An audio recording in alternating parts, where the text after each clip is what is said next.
BRS శ్వేతపత్రం విడుదల KTR power point presentation 9.5 ఏళ్ల తెలంగాణ ప్రగతి ప్రస్థానం దేశ చరిత్రలోనే ఓ సువర్ణ అధ్యాయం అన్న కేటీఆర్ కలెక్టర్ల ఎస్పీలతో సీఎం రేవంత్ సమావేశం 6 గ్యారెంటీల అమలు ప్రజాపాలన కార్యక్రమంపై చర్చ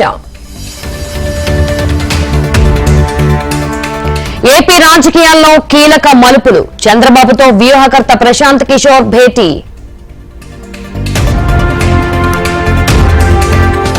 చంద్రబాబు నివాసంలో చండీయాగం సుదర్శన నరసింహ హోమం నిర్వహించిన పండితులు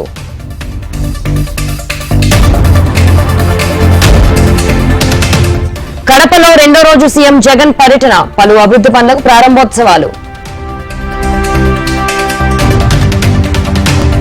చల్లా కుటుంబంలో మరోసారి భగ్గుమన్న విభేదాలు ఒకరిపై ఒకరు దాడి చేసుకున్న చల్లా కుటుంబ సభ్యులు తిరుమలలో ఘనంగా వైకుంఠ ద్వాదశి పర్వదినం వైభవంగా శ్రీవారి చక్రస్నానం మహోత్సవం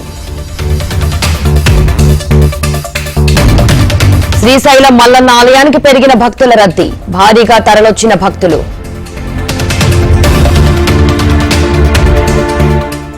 భద్రాద్రిలో ముక్కోటి వైకుంఠ ఏకాదశి ఉత్సవాలు సీతారామస్వామికి ప్రత్యేక పూజలు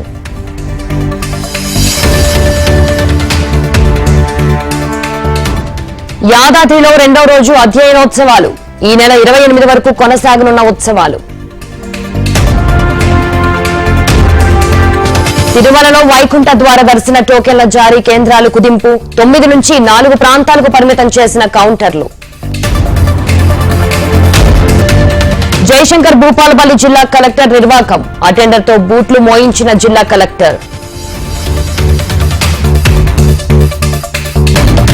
తెలుగు రాష్ట్రాల్లో పడిపోతున్న ఉష్ణోగ్రతలు ఏజెన్సీలో కనిష్ట ఉష్ణోగ్రతలు నమోదు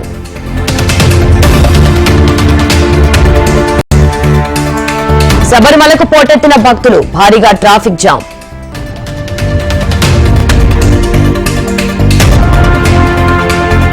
ఛత్తీస్గఢ్ లో మావోయిస్టుల స్మారక స్తూపాన్ని ధ్వంసం భారీ ఎత్తున మోహరించిన పోలీసులు అయోధ్యలో ఈ నెల 30న ప్రధాని మోడీ పర్యటన రోడ్ షో సహా బహిరంగ సభలో పాల్గొనబోతున్న మోడీ దేశంలో మరోసారి పెరుగుతున్న కరోనా ఒక్కరోజే 752 కేసుల నమోదు